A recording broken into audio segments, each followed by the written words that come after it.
Dans une déclaration officielle publiée le 22 janvier 2026, Compromis historique a exprimé son désaccord formel face à une résolution attribuée à son représentant Smith-Augustin visant le renvoi du Premier ministre Alex Didier Fils-Aimé à quelques jours de la fin du mandat du CPT.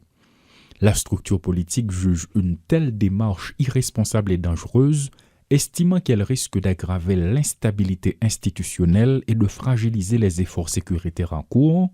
Elle appelle Smith-Augustin à retirer sa signature et plaide pour un dialogue inclusif axé sur la sécurité, l'organisation d'élections crédibles et le retour à l'ordre démocratique.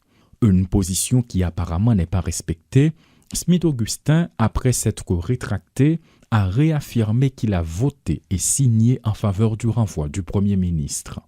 Pour sa part, après avoir à plusieurs reprises exprimé son désaccord avec le Conseil présidentiel de transition, le parti politique Petite Dessalines a cette fois-ci affiché son appui à cette instance dans le bras de fer politique qui l'oppose au chef du gouvernement. Dans une note d'appui, la formation politique juge la position du CPT pour révoquer le Premier ministre légitime et justifiée au regard de la grave crise multidimensionnelle que traverse Haïti. De son côté, le parti UNIR, dans une note de presse publiée ce dimanche, se dit préoccupé par les divisions internes au sommet de l'État qu'elle estime préjudiciables à la gouvernance et au fonctionnement des institutions dans un contexte déjà marqué par l'insécurité et la crise socio-économique. Selon UNIR, les différends persistants entre acteurs de la transition contribuent à prolonger l'impasse politique et à aggraver les difficultés de la population. Le parti estime que ces tensions entravent la prise de décision nécessaire pour faire face aux urgences nationales.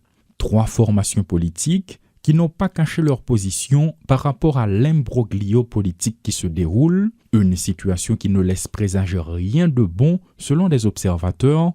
À quoi s'attendre pour le 7 février prochain? C'est la question à plusieurs millions de dollars. Entre-temps, de nombreux partis politiques sont plus tranchants dans leur position. Ils plaident en faveur d'un exécutif bicéphale après le 7 février, notamment l'OPL, l'Initiative syndicale, la Chambre de commerce des régions et le PHTK.